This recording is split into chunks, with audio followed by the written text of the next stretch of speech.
L'innovation du jour avec Anissé Mbida. Bonjour Anissé. Bonjour Ombline, bonjour Alexandre, Bonjour Alice. bonjour à tous. Votre innovation du jour, c'est le futur de la visioconférence. Bientôt, on pourra échanger exactement comme si son interlocuteur était physiquement devant nous dans la même pièce. Oui, j'ai vu une démo et c'est bluffant. Rien à voir avec les Teams, Zoom et Hangout d'aujourd'hui.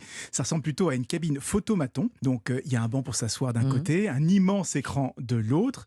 Pour que ça marche évidemment, il faut deux cabines. Chacun va s'installer de son côté. On démarre et là, la magie s'opère.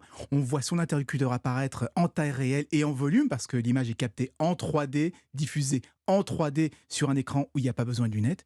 Du coup, on a vraiment l'impression que la personne est assise là, devant nous, derrière la vitre. On peut capter son regard. La conversation est beaucoup plus naturelle, ce qui finalement est plus proche du parloir Mm. numérique que de la visioconférence traditionnelle. Alors vous parliez de cabines. Est-ce qu'on pourra avoir des cabines chez nous, être équipées? Alors ça fait rêver, hein, mais c'est vraiment très très encombrant, donc ça va Mieux être du plutôt réservé aux professionnels. On pourra en installer par exemple dans les pharmacies pour rendre les téléconsultations plus D'accord. naturelles, donner l'impression qu'on a vraiment un rendez-vous en face à face. Dans les entreprises, ça va éviter à tous ceux qui passent des heures en vidéo de s'écarquiller les yeux devant, vous savez, ces grilles de Mm. visage à tout petit, tout plat, tout flou.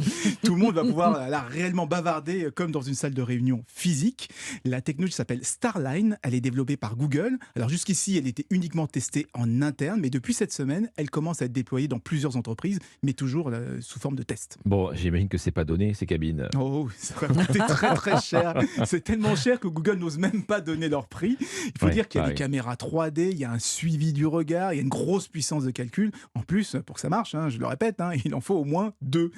Mais comme toujours, on parie que les prix vont chuter, que ces technologies finiront par devenir accessibles. Reste à savoir dans combien de temps ça sera accessible parce qu'on a de plus en plus de mal, je sais pas pour vous, mais à supporter les visioconférences Oui. aujourd'hui. C'est très fatigant, nerveusement. Et il faut s'imaginer qu'on puisse être plusieurs dans une cabine. Donc il Mhm. faut de la place. Oui, ça peut pas être chez tout le monde. Dans son salon, c'est compliqué. Oui. Merci beaucoup Anissé Mbida.